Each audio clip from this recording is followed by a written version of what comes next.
But this is not enough for the Israeli society because it has to protect itself from a new thing.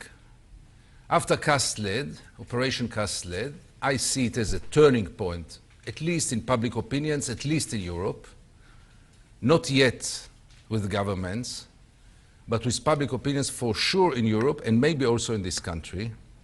The world became less tolerant toward the Israeli aggression, less tolerant toward the Israeli violence.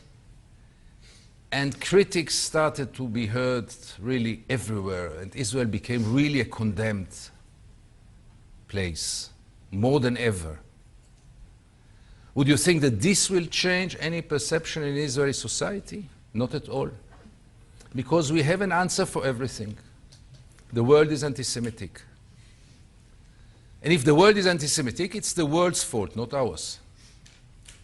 And systematically, any criticism on Israel is immediately labeled as anti-Semitism, and we feel so good, and they must be condemned, those who dare to raise their voice against anything which is connected to Israel.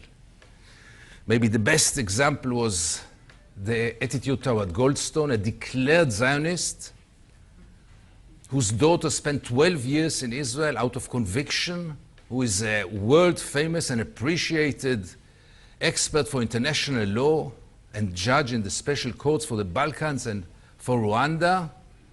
And he was perceived in Israel and presented in Israel as an anti-Semitic because he dared to criticize, he dared to put the mirror